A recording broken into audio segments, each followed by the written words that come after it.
I feel like sometimes in the health and wellness space, people feel overwhelmed. They're like, I have to cut this out. I have to be restrictive. I can't eat this. I have to have like a 3-hour morning routine and a bedtime routine. And I have to devote, so much time and so much energy to supplement. Like, it doesn't have to be that way. I really like to make things as easy as possible and show you that you can make these small changes, and it's just about finding what's going to work best for your body. And once you figure that out, within a couple of cycles, you're going to feel so much better. And it's just so exciting because you don't have to feel like you're cutting out all your favorite foods and feeling like you're spending hours in a day counting how many pills you need to take and making up this huge routine for your bedtime and morning. It really is just small, simple changes that can make a big difference over time.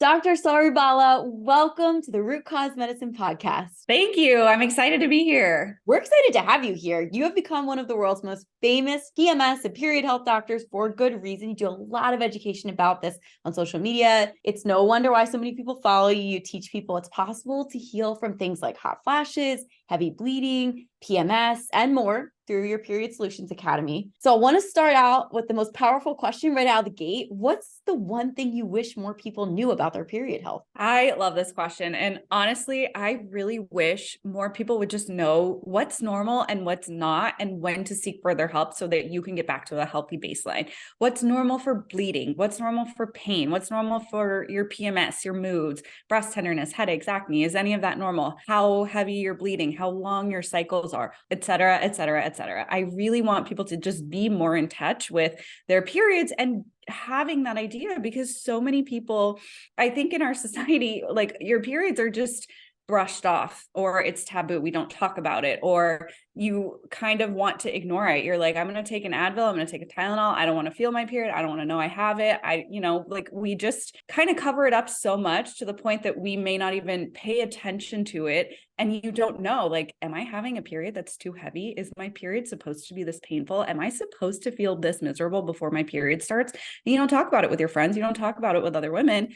You just have no idea.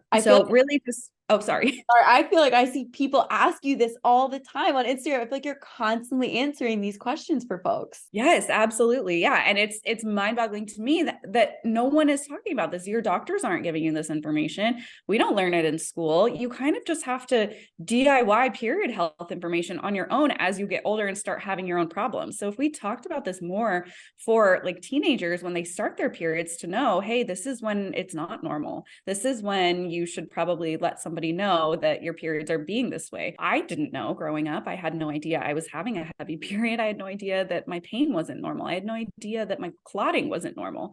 Everyone told me, yeah, this seems fine to me. So I went on for over a decade, not realizing that all of this stuff was not normal. And when you say not normal, it also seems like you mean fixable as well. Mm-hmm.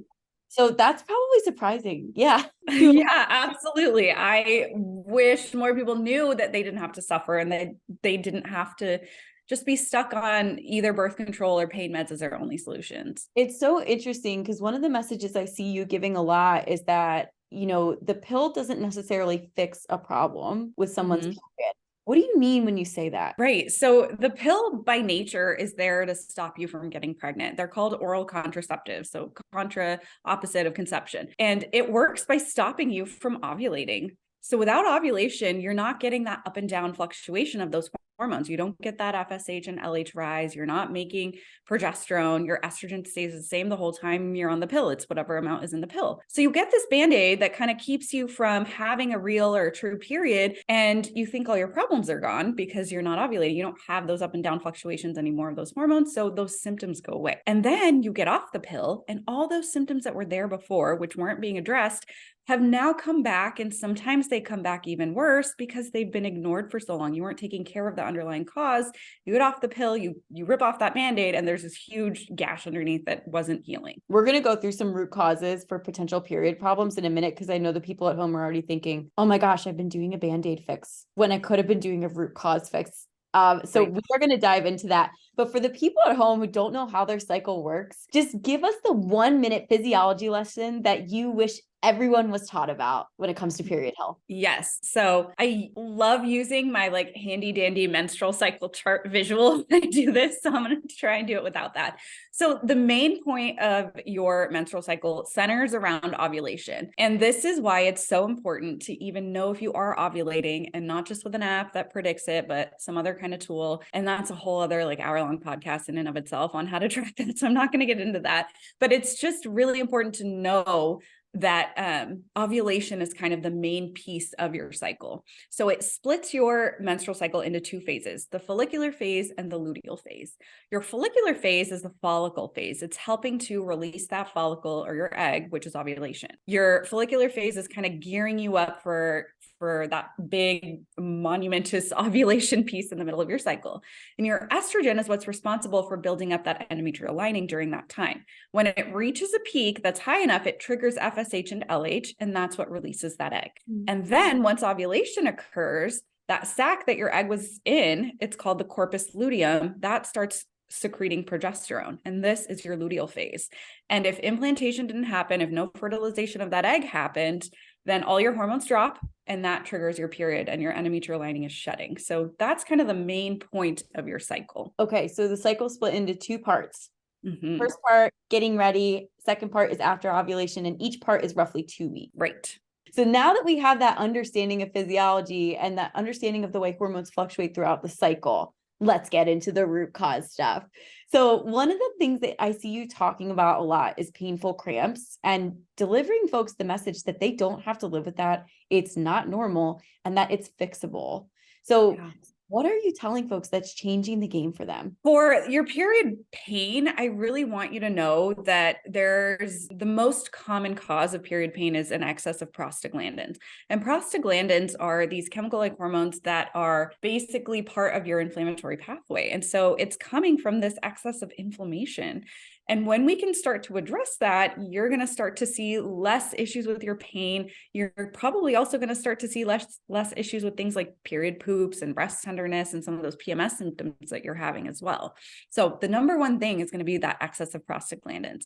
Prostaglandins are important. We need a little bit because it's what helps to contract our uterus to expel that lining. But when we have too much, that's when we start to see those symptoms of pain, of cramping, of period poops, that kind of stuff. Headaches, migraines can also cause issues like joint pain or non-specific joint pain or headaches, migraines, even outside of your cycle. So those inflammatory levels are really important. And once we start to address those from wherever they're coming from, we start to see a lot of improvement in that pain. Brilliant. So prostaglandins, type of inflammation, can make cramps worse. And you're saying when you lower that, cramps can get better. What are some of the naturopathic interventions you would use to help people lower prostaglandins naturally? Right. So I like to see where that inflammation is coming from. Often it's really coming from the gut. I see a lot of women have gut issues that are leading to their period issues. I like to tell people that if you have gut issues, it is not a matter of if, it's a matter of when you are going to have period issues too. So if your gut issues are new, they're going to eventually lead to period issues.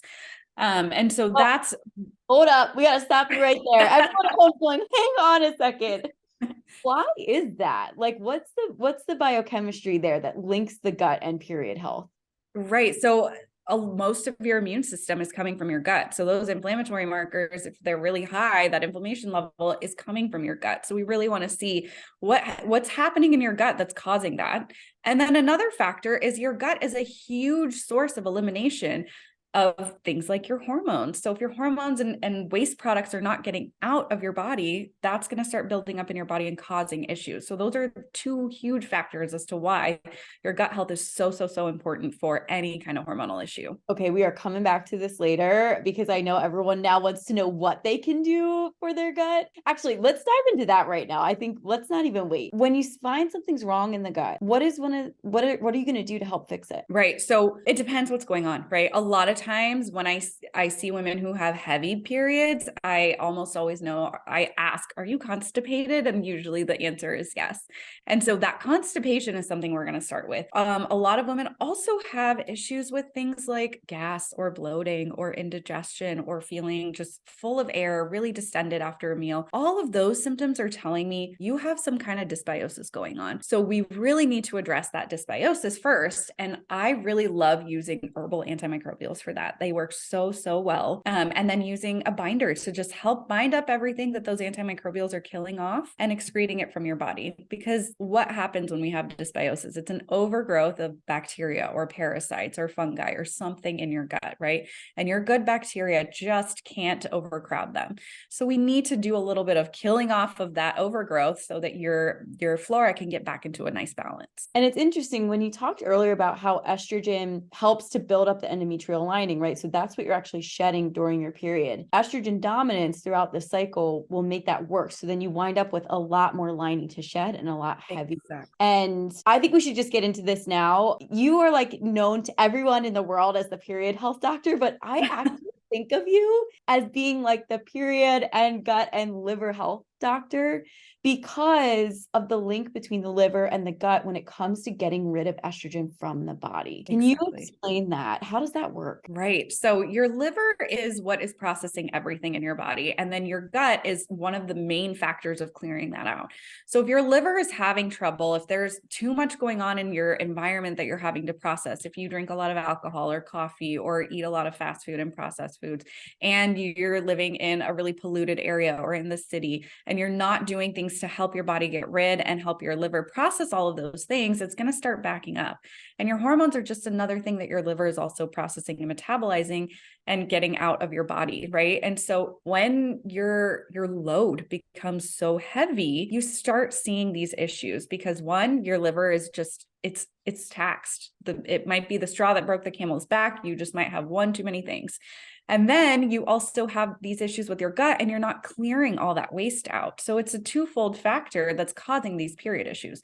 Period symptoms or anything around your cycles are a bigger sign that something else in your body is off.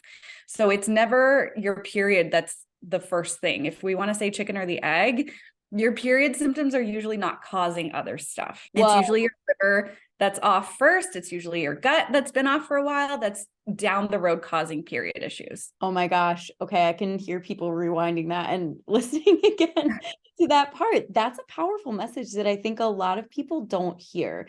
They may go into a doctor, tell them they have period issues, leave with a prescription, and never get some of the root cause workup that you're talking about. So I want to get into some of that because you actually are very thorough when you are trying to find someone's root cause of period issues. And you have some standard labs that you run. I know this because people ask you all the time. Yes. On social media, what should I check? And so tell us today, like, what are some of the things you're looking for when you're doing that workup? Right. So when I look at a full panel, what I'm really doing is making sure that there's no underlying cause that is missed.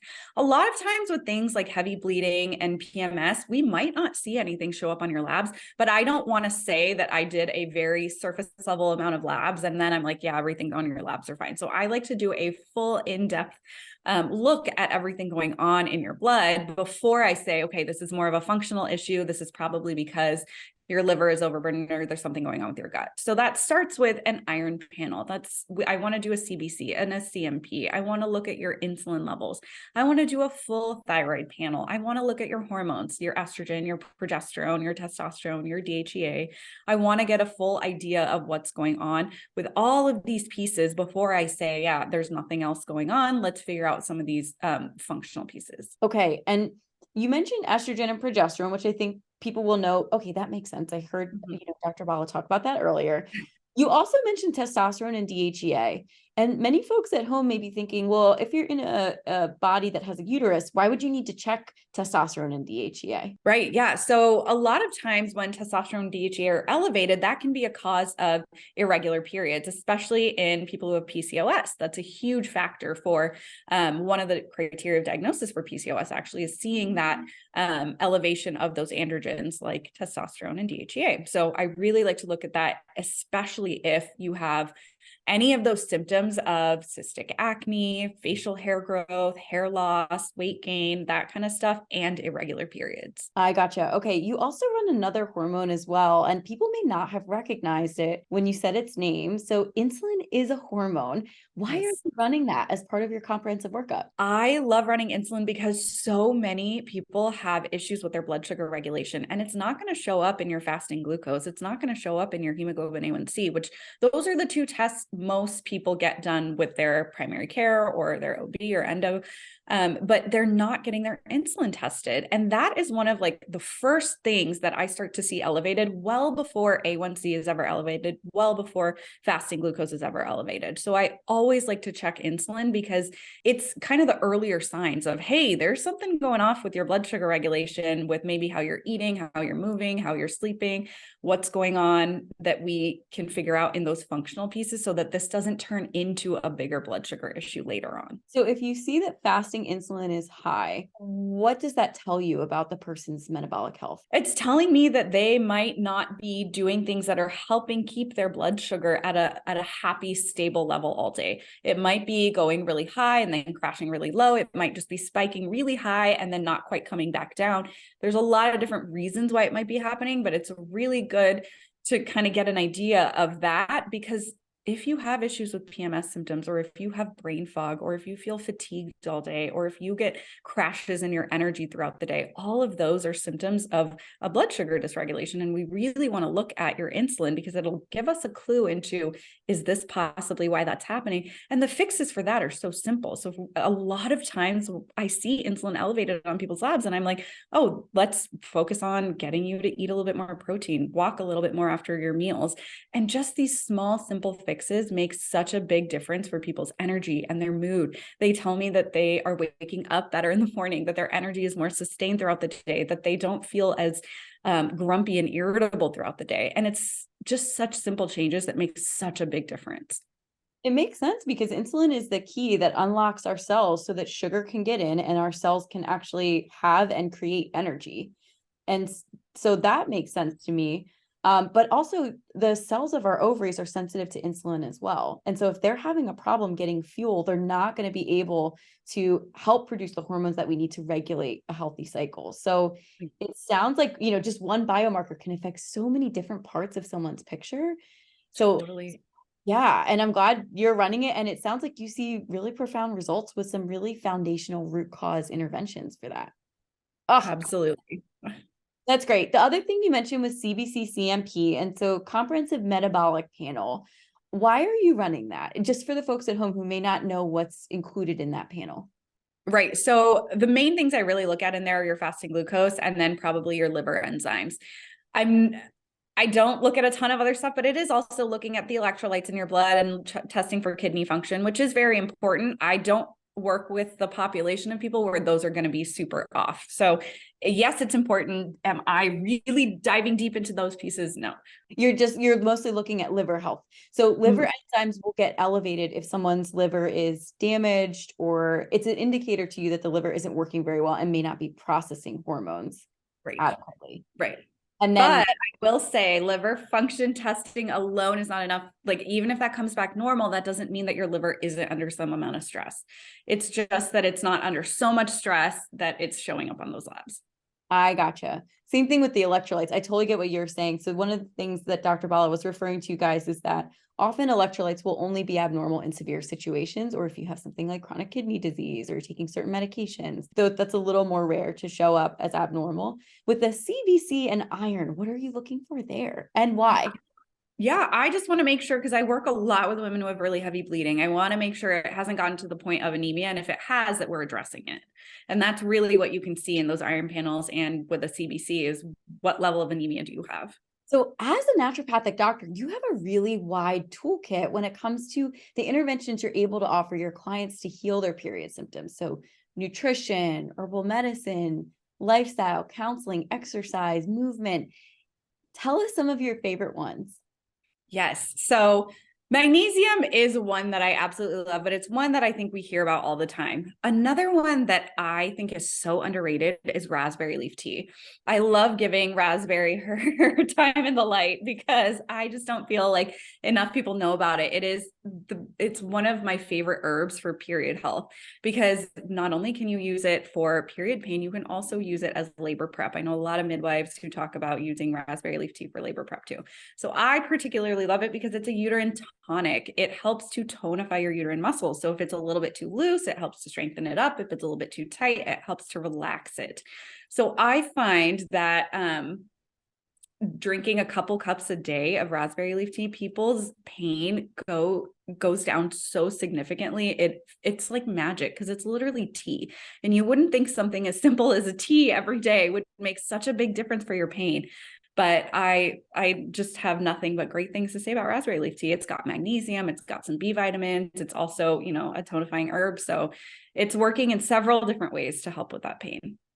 You mentioned inositol as well a bit earlier. Why do you like that? I love inositol more for blood sugar regulation. It also has a lot of research in thyroid health to help with Hashimoto's and like the autoimmune side of things. So I use it a lot for women who have thyroid issues or something like PCOS or just insulin resistance in general. Because it helps to improve insulin sensitivity. Yeah. And actually, I learned from you that it's also really great for anxiety and panic attacks. That's why my ears perked up when you said that. Because inositol is one of my favorites. Oh, It's that's so like funny. it's like a best kept secret that I wish wasn't kept. Like it needs to Right. be known. Yes. Yeah, my clients with anxiety and panic attacks. I mean, I've had clients be able to eliminate their panic attacks with a holistic plan that included inositol. And it just feels like a miracle nutrient because it really doesn't have any side effects. Yeah. And it's very, very safe. And Hmm. it's pretty powerful. And it actually tastes pretty good if you put some powder in your water. Yeah. I love it. What's funny is because Ovasitol has little packets and I take it like a pixie stick because it just tastes like sugar. I love it, but it's not. So it's like, It's not. oh, Right. well, it's Yes. actually helping improve your insulin sensitivity. Right. Yeah. I've actually had people tell me that when they started taking it, they're like, I don't crave sugar anymore. I don't feel like I need that like sugar fix after my dinner anymore. So I love it. Oh, I love it. You also mentioned some antimicrobials that you use when people have dysbiosis, and people may not Mhm. know what that term means. Can you explain that? The antimicrobials or dysbiosis? Yeah. Okay. Well, probably both, actually. I think we talked a little bit about what dysbiosis is. Basically, just an overgrowth of the quote unquote bad flora, right? Bacteria, viruses, fungi, anything like that. And you want to kill them off. And usually in the conventional world, we'll use antibiotics for that. But antibiotics can be harsh and they can cause, so many other issues of their own. So I like to use herbal antimicrobials for that. Antimicrobials just means things that can be antiviral and antibacterial and antiparasitic and antifungal. So it kind of hits a wide variety of things so that you're not feeling like you need to take an antibiotic and an antifungal and Yeah. So one of my favorites for that, oil of oregano, is great. I also really love biocidin. It's just a very universal one. I will say people who have really severe dysbiosis, please work with a practitioner to use that, because if you do the dosing wrong, if you don't use a binder, if your elimination pathways aren't open, I have worked with lots of people where we went too fast, their elimination wasn't working right, and it caused more severe symptoms. So it is important to make sure that you work with someone who knows how to use antimicrobials effectively so you don't worsen your issues. Well, because herbs are medicine. I think a lot of people forget, yeah, that plants are the original medicines. That's what a lot of our original pharmaceuticals were made from, Yes, and they're yes, powerful. they are Um, very powerful. and can be dangerous, in fact, if used the wrong way. So part of your naturopathic training was herbal medicine. Mhm. And herbalists, the certified herbalist, would also have some training in that. And then many functional medicine doctors have training in Mhm. herbalists. So guys, if you're thinking at home, well, who do I talk to about antimicrobials? Yes, If you're not yes. in Washington, California, Arizona, and you can't see Dr. Bala, then you should look for one of those other docs. Or Yes. you talk about these in your course, right? I talk about them in my course, yes. And I have lots of, please work with your provider on how to use this effectively and properly, because there is a right and a wrong way to do it.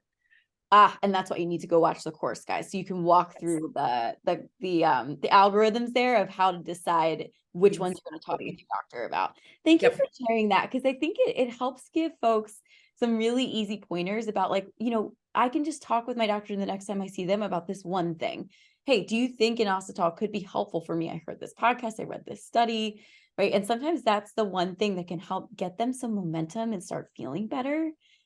And then they can develop a holistic plan from there. So thanks for sharing that. So I hear you talk about heavy bleeding a lot, and I feel like it's because one person hears that you helped somebody else with heavy bleeding. And so now everyone with heavy bleeding is coming to you to fix them. And you actually taught me a fascinating fact, which is that 30% of the hysterectomies performed in the US are due to heavy bleeding that cannot be stopped. I know. What is something that surprises people about the root causes of heavy bleeding that allows you to fix it for them? I really think that it is as simple as getting that estrogen out of your body, right? Estrogen dominance is one of the biggest factors that I see for heavy bleeding. It's that estrogen that is just unopposed. It's not coming out of your body, and or your progesterone may not be high enough to kind of counteract the effects of it. And so we see these people who have such high estrogen levels that it's just constantly stimulating that uterine lining to grow and grow and grow thicker and thicker and thicker. And then that may result in fibroids, that may result in cysts, that may result in fibrocystic breasts. And so once we can focus on getting that elimination piece working, getting that estrogen out of their body, that within 2 to 3 cycles, they have less bleeding, they have less clotting, they have less pain, they have less breast tenderness. It's really amazing how getting your body, just the floodgates open, getting that estrogen out can make all the difference. 2 months is quick to see results with that. And folks can actually work with you. They don't have to be like next door to you to see you. You've actually created a course online where people can do this at home themselves. Yes. And Yes. I know it's support. Yeah, tell what's in that course, because I want people to know about that as a resource. Yeah, I realized after a few years in practice, I was saying a lot of the same things over and over and over to everyone that I worked with day in and day out. And I was like, you know what? I need to turn this into a course. I want to create a roadmap for people who are struggling, who maybe can't work with me one-on-one. They're not ready to work with someone one-on-one. They want to do it themselves. And so I laid out everything that I go through with my patients one-on-one. I went through what testing do you need to get? What does that look like? How do you look at your own labs? And what does it mean? How do you know which supplements are going to be right for you? How do you know what to track in your cycle? How do you know what's normal? How do you know when you have heavy bleeding? How do you know when to seek help? And then also we talk about which herbs, which nutrient therapies would be helpful for you, how to know what's going on with your periods and how to know what to do for it so you don't feel so confused, and you can actually put each of these pieces together and create your own plan. I can hear your heart coming through when you talk about this. And I feel like part of the reason that you do such a good job of explaining things to folks is because of your own story that inspired you to get into this type of practice. Will you tell us that story? Yeah, so I think I talked a little bit about it, but I struggled a lot with heavy bleeding and painful periods and clotting and gut issues from the age of like 13. I was really young when I struggled with all these issues, and we didn't know what to do. We didn't have all the resources. And it wasn't until I went to naturopathic medical school and like in my third years when I realized, like, wait a minute, look at all these things we can do for our liver and our gut relating to my periods. And I started implementing those, and literally within like 3 cycles, I didn't have pain anymore. I didn't have any heavy bleeding. My clotting went away. I didn't have PMS, like mood swings at all. It was just amazing. I was shocked and also kind of pissed that I went that long feeling so miserable. And within just a few cycles, I felt so much better. I'm very grateful that you took that like shock and those intense emotions and you went and you were like, I am going to change the world and make sure this never happens to anyone else. Right. Yes. I was like, everyone needs to know that they don't need to go another decade feeling absolutely horrible, just waiting for menopause to happen.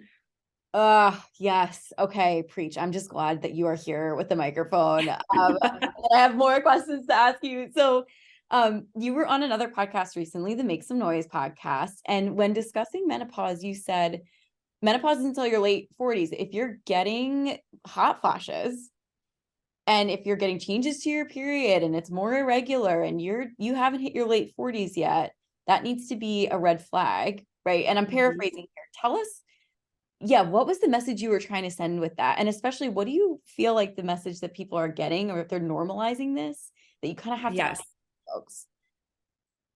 I mean, it's the same thing with period pain, the same thing with all of our period issues, right? Like, it's normal. If you have a period, you're going to have pain. If you have a period, you're going to have mood swings. If you have a period, it's going to be really heavy and miserable, and it's just a part of life. And we hear the same thing about menopause. Oh, it's miserable. You're going to be cranky. You're going to turn into this really angry, mean woman who has hot flashes and feels miserable and alternates between feeling really irritable and feeling really emotional and cry. Like, we see that trope everywhere of this menopausal woman. And it doesn't have to be that way. You can easily transition into menopause without having hot flashes, without feeling super moody, without having night sweats, without feeling so emotional. It's the same with your PMS symptoms. If you had those issues, then you're probably going to have a harder time with a transition into menopause. So once we address those issues, you won't have those symptoms anymore. So really viewing the symptoms again as like signs that something is wrong at a deeper level. Mm-hmm. And in the same way you can heal period symptoms, you can heal the symptoms that are commonly associated with menopause. I think that's going to be really surprising to a lot of people to hear. So I forgot, I got excited and I moved past. You were nice enough to write up a case study for us, because I think one of the things I see people really resonating with when you talk online is like hearing kind of how easy it can be to have success, how it doesn't have to be expensive. It doesn't have to be complicated. You don't need to take a ton of pills. And Anna is a really great example. She's someone who came to you with heavy bleeding and you were able to help her using your very holistic approach. Can you walk us through that case? And I think people at home will kind of see either themselves or someone they love in Anna. Right. She was 31 when she came to me, and she was having significant pain, heavy bleeding. She had fatigue, and her heavy bleeding had started a few years ago. And that's when she started noticing her pain. And she told me that she had been bleeding through overnight pads every 3 to 4 hours. So that's really heavy. And she would get really bad mood swings and irritability. She had really low energy levels. She had some gut issues. She was bloated all the time. She had a lot of stuff going on. And she was told, according to her OBGYN, that she should just be on birth control to manage that bleeding and the irregular cycles. But she came to me because she was like, I just don't want to be on birth control anymore. She wanted to get pregnant kind of in the near future. So she was like, I kind of want to figure out my cycles before I get pregnant instead of staying on birth control and then just getting off and getting pregnant. So that's when she found me. And we ran some tests, nothing significant really came back on her lab work. Her insulin was high, so that was definitely something we addressed. And then she did have some signs of anemia. She had very, very mildly elevated thyroid antibodies, but I think that was more coming from an inflammatory factor, more so than a thyroid issue, because all her other thyroid labs were fine. So we started with very, very simple interventions. We started with postprandial walking. So walking for 10 to 15 minutes after she ate to help lower those insulin levels and promote some metabolic flexibility. And then we talked about a bedtime routine. Her current routine was a little bit all over the place. She would go to bed anytime between 11 p.m. and 2 a.m. So a very wide range. And she was waking up very tired, didn't have energy throughout the day, was taking a nap after work. And so her sleep habits were a little bit all over the place. So that's what we started with, a bedtime routine to really help promote melatonin production, help with a healthy circadian rhythm so that she could have energy when she wakes up and throughout the day and not need a nap. And then we focused on a high protein breakfast and a high fiber diet. So adding in 30 grams of protein with her breakfast, adding in a cup of veggies and fruit with her meals, just to help regulate that blood sugar a little bit more, because her insulin levels were kind of high. And then we added in a couple of supplements. For her, we added in a little bit of liver support that included DIM. We added in some iron because she was anemic. And then we added in some blood sugar support with inositol. And then lastly, some vitamin D because her vitamin D levels were pretty low. When you say DIM, what is DIM? So DIM is diethylamethane. It is one of the components that we find in things like cruciferous veggies, so broccoli, cauliflower, kale. all of those cruciferous veggies, we see it is really helpful for liver metabolism and phase 1 liver metabolism of your estrogen. So I find it works really well for people who have these symptoms of estrogen dominance to add that into their routine to help lower that estrogen and get that out of their body. Brilliant. So we did all those pieces, and then I followed up with her in about 2 to 3 cycles. So about 3 months later, she came back and she was feeling so much better. She had significantly less bleeding. She had had 2 cycles since our last visit together, and she went from bleeding, remember, through those overnight pads every 3 to 4 hours. When I followed up with her, she said she was only bleeding through her pads 1 to twice a day. So it was significantly less than it was before. And she was only bleeding for a total of 3 to 5 days, whereas before she would have bleeding for weeks at a time that just wouldn't end. She was able to sleep through the night. She was going to bed earlier. She was waking up with energy. She didn't have to take naps throughout the day anymore. Her gas and bloating had improved since increasing her fiber intake, and her bowel movements were more formed, more regular, instead of being kind of random and loose as they were before. Wow. And then we did her lab work again, and most of her markers had started to improve. They were still a little bit elevated, but they started coming down, which was really exciting. Wow. And now, how's she doing now? She's still doing well. I checked in with her actually recently just to be like, hey, how are things going? I hope, you're doing well. And she was like, everything is still good. My cycles are still very regular. I'm not having heavy bleeding anymore. I'm just so grateful that I, got to do all of that. Okay, so with just a few visits in just a few weeks, this problem she'd been having weeks out of the month that was making her tired and miserable and bloated is resolved. Yeah. Yeah. That's amazing. And no pills, no prescriptions. No prescriptions. Whoa. Yeah. Okay. So this is doable. It is doable. That's my biggest thing. I feel like sometimes in the health and wellness space, people feel overwhelmed. They're like, I have to cut this out. I have to be restrictive. I can't eat this. I have to have like a 3-hour morning routine and a bedtime routine. And I have to devote, so much time and so much energy to supplement. Like, it doesn't have to be that way.